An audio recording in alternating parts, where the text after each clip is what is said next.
BA प्रथम वर्ष paper second के अंतर्गत हम एक जमीन उपन्यास की एक महत्वपूर्ण स्त्री पात्र अंकिता के चरित्र की विशेषताओं का अध्ययन कर रहे हैं। अंकिता और नीता ये दो सबसे महत्वपूर्ण पात्र हैं इस उपन्यास में, और इन दोनों का जो व्यक्तित्व है, उनका जो व्यवहार है और उन दोनों की जो आपसी वार्तालाप, उनका जो द्वंद्व, वह इस उपन्यास में इस रूप में हमारे सामने आता है कि पूरा उपन्यास का जो उद्देश्य है या लेखिका का जो मंतव्य है वह हमारे सामने स्पष्ट हो जाता है। एक तरफ अंकिता है और दूसरी तरफ नीता। दोनों उपन्यास की प्रमुख और केंद्रीय चरित्र हैं और दोनों की जो मानसिकता है वह स्पष्ट रूप से यह बताती है कि एक निर्भीक, साहसिक और मानवीय करुणा, स्वाभिमान और भारतीय संस्कृति और आत्मगौरव और अपने तार्किक, कारुणिक और ममतामयी जो उसका चरित्र है वह अंकिता के रूप में हमें दिखाई देता है। जबकि दूसरी तरफ जो नीता है, जिसके लिए कोई भी जो वर्जना है वह उसको वह नहीं मानती, वह स्पष्ट कहती है कि मेरे साथ जो वर्जनाएं हैं वे अंकिता के, मेरे साथ जो वर्जनाएं नहीं हैं वे अंकिता के साथ हैं। वह स्पष्ट कहती है नीता कि अंकिता को कि सच तो यह है अंकु कि मैं ज़िंदगी में जो कुछ हासिल करना चाहती हूँ उसे तुम्हारी तर्ज पर चलकर कोई लड़की हासिल नहीं कर सकती। इसका तात्पर्य यह है कि जो अंकिता है वह, उसमें जो मानवीय और कारुणिक संवेदना है और वह कोई भी बात को बिना तर्क से स्वीकार नहीं करती है और उसके लिए वह अपनी आत्मनिष्ठा या आत्म प्रतिष्ठा को कभी भी दांव पर नहीं लगाती है। वह नीता के इस व्यवहार से पूरी तरह अलग है कि जिन लोगों को तुम अपने कंधे पर हाथ नहीं रखने देती, न जाने वह तुम्हारे बारे में किस तरह की बातें कहते हैं। उसके इतना सब कुछ कहने के बावजूद भी वह बहुत कुछ खरी खोटी सुनाने में कसर नहीं छोड़ती है नीता, और उसके व्यवहार में परिवर्तन लाने के लिए वो बहुत कुछ, उसकी सोच में बदलाव लाने के लिए वो बहुत कुछ कहती है। परंतु फिर भी स्पष्ट और निर्भीक भाव से अंकिता उन सब तर्कों को जो धोखा साबित कर देती है, या एक प्रकार से कहें कि उसके तर्कों को वह निर्मूल साबित करती है। तो इस उपन्यास में जो अंकिता का जो चरित्र है वह आधुनिकता की जिस सोच से उसका जो चरित्र हमारे सामने बनकर आया है वो बहुत महत्वपूर्ण है। वह किसी भी बात को बिना तर्कों से प्रस्तुत नहीं करती है, और उसी संदर्भ में एक बार जब उपन्यास के अंतर्गत जो नीता है वह आम्रपाली का शो करती है, वह शो उसे बिल्कुल पसंद नहीं करती है अंकिता, क्योंकि उस शो में वह पूरी तरीके से नग्न रूप में अपने आप को प्रस्तुत करती है और अंकिता को ऐसा लगता है कि जैसे उसके शरीर के ही सारे कपड़े उतर रहे हो। इस अर्धनग्नता, अश्लीलता या आधुनिकता, भौतिकतावाद जिसके सहारे से नीता आगे बढ़ती है वह उसका घोर विरोध करती है, और नीता से बातचीत करते समय वह स्पष्ट कर देती है कि तुम जिस अर्धनग्न स्थितियों को पसंद कर रही हो वह मुझे बिल्कुल भी पसंद नहीं है। क्या यह जरूरी था?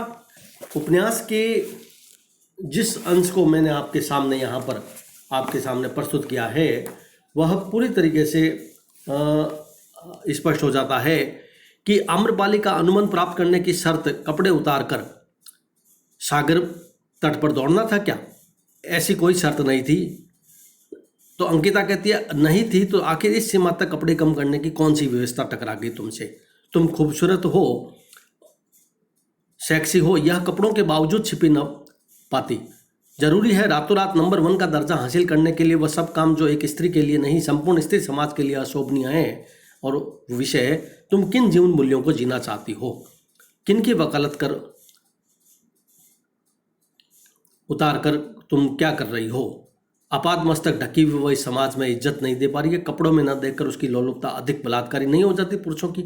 लोगों की दृष्टि में वह लपलपाती उत्तेजना तुम तालियों की गड़गड़ाहट में महसूस नहीं कर पाती हो। इस तरह यहाँ स्पष्ट संबंध इस रूप से वह अंकिता नीता को कहती है कि तुमने जो कुछ भी इस शो में जो अपने आप को प्रस्तुत किया है वह ठीक नहीं है।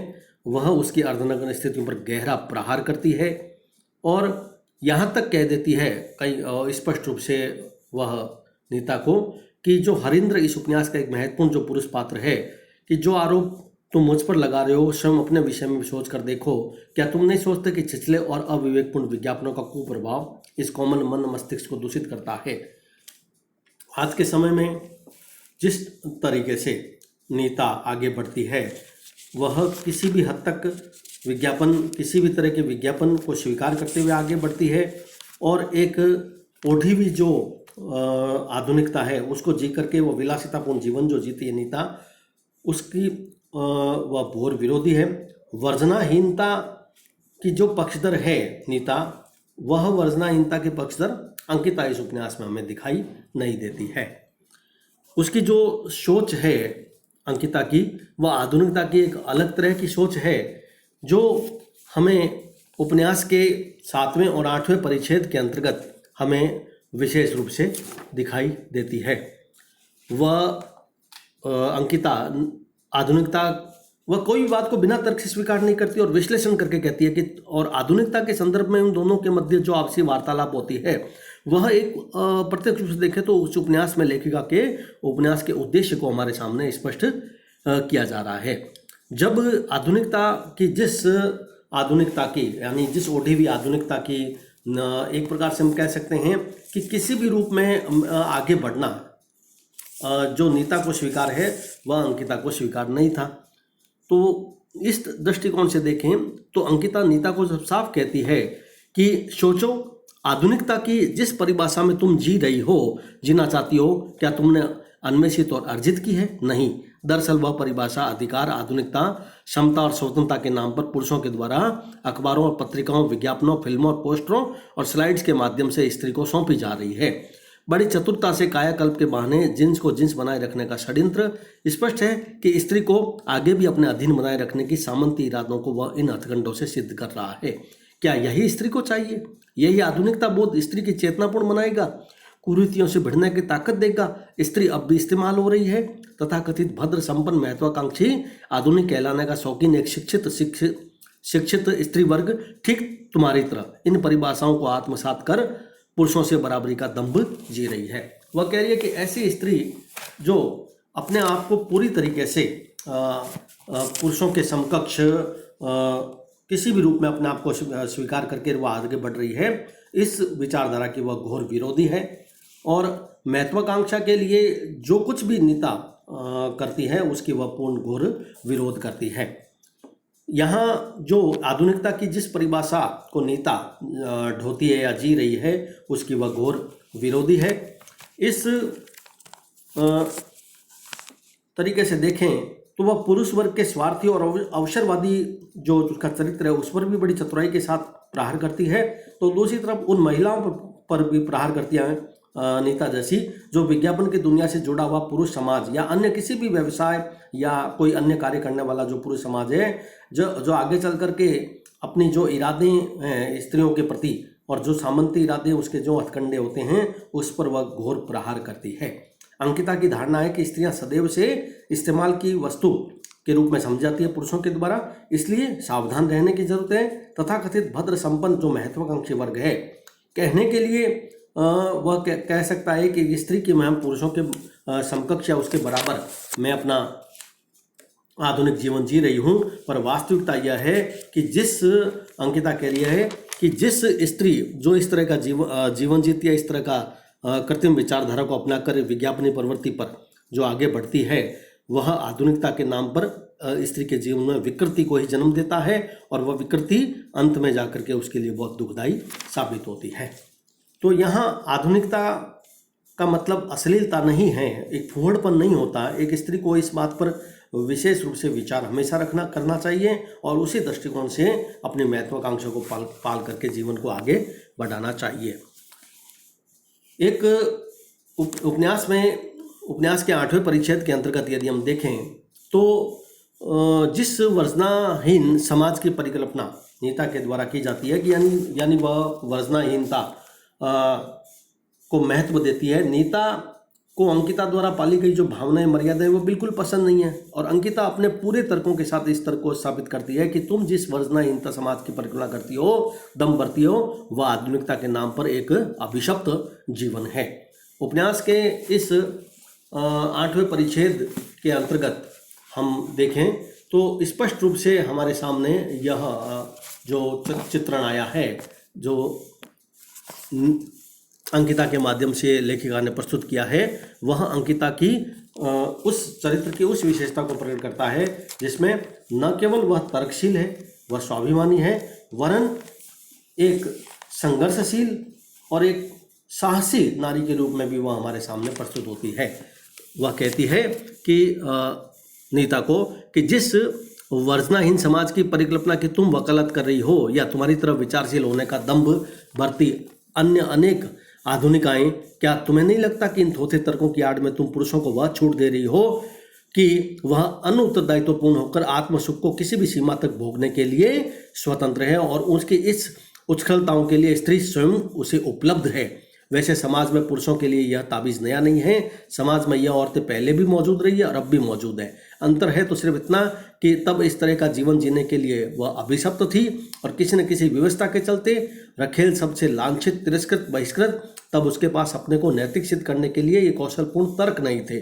न वह आत्मनिर्भर थी कि परिवार और समाज के परिवार और समाज के विरोध के बावजूद समाज में तनकर खड़ी रह सके। सोचो, सदियों पूर्व के वर्जनाहीन जीवन से वर्जनापूर्ण सामाजिक व्यवस्था को अंगीकार करने के पीछे आखिर कोई गूढ़ चिंतन रहा होगा। वर्जनाहीन जीवन के परिणामों की ओर भी आंखें खोलकर देखो। तुम आत्मनिर्भर हो, इसलिए तुम्हें उस विश्लेषण से भले ही मंडित न किया जा सके। यहाँ पर स्पष्ट रूप से कहती है कि प्राचीन काल से लेकर आज तक स्त्रियों ने इस तरह का व्यवहार ही किया है कि वह इस उच्छृंखलता या वर्जनाहीनता को वह स्वीकार करती आ रही है। किंतु प्राचीन काल में देखें तो वह उसकी व्यवस्था के कारण अधिक था, और आज के समय में तुम केवल अपने तर्कों के माध्यम से अपनी महत्वाकांक्षाओं की पूर्ति करने के लिए तुम जिस तरीके से आगे बढ़ रही हो पुरुषों के साथ, वह बिल्कुल भी ठीक नहीं है। अपने स्वाभिमान को ताक पर रख करके केवल अवसरवादी होना, स्वार्थी होना, अपने महत्वाकांक्षाओं की पूर्ति करना, यह ठीक नहीं है। और इसी कारण से अंकिता नीता को उसकी विलासिता और उसके अश्लीलता की वह उसके प्रति घोर विरोध व्यक्त करती है, क्योंकि वह किसी भी स्थिति में एक प्रकार से हम कह सकते हैं कि जो पद को प्राप्त करने की इच्छा जो स्त्री रखती है आगे बढ़ने के लिए, चाहे किसी भी कीमत पर, वह उस तथ्य का घोर विरोध करती है। वह वैवाहिक व्यवस्था को भी दो व्यक्तियों के आत्मसम्मान पूर्वक साझेदारी जीवन को देखती है, जबकि नीता है वह पश्चिमी मानदंड को अपना करके पुरुषों के साथ संबंध रखती है। स्पष्ट है कि अंकिता ने नीता को इस उपन्यास में समझाया है, वह लेखिका के उद्देश्य को स्पष्ट करती है कि इस गद्यांश में हम देखें पूरी तरीके से जो मैंने आपके लिए अभी पढ़ा है, तो नीता के द्वारा जो एक उठी हुई मानसिकता के जो दुष्परिणाम हैं, जो एक स्त्री को स्त्री ही नहीं रहने देता, एक भोग की वस्तु के रूप में पुरुषों के द्वारा इस्तेमाल करने की जो एक वस्तु है, उसके रूप में वो अपने आप को प्रस्तुत करती है। शुद्ध काम संबंधों की सुविधा के हिसाब से जो स्त्री आगे बढ़ती है अपनी भावनाओं और मान्यताओं या भारतीय संस्कृति के अनुरूप जो भावनाएं हैं उसके अनुरूप न बढ़ करके वह जिस ढंग से आगे बढ़ती है उसका वह विरोध करती है। वह स्त्री पुरुष के समान अधिकार की पक्षधर तो है, लेकिन स्त्री को स्त्री के रूप में ही आगे बढ़ करके हमेशा देखना चाहिए। वह पुरुष की समान भागीदारी की पक्षधर होकर के पुरुष बनकर ही उसके अहमवादी एक प्रकार से शोषण का शिकार होती है। एक स्थान पर अंकिता स्पष्ट कहती है कि मैं स्त्री और पुरुष की समान भागीदारी की पक्षधर हूँ, किंतु उसके अहमवादी शोषण स्वरूप की नहीं।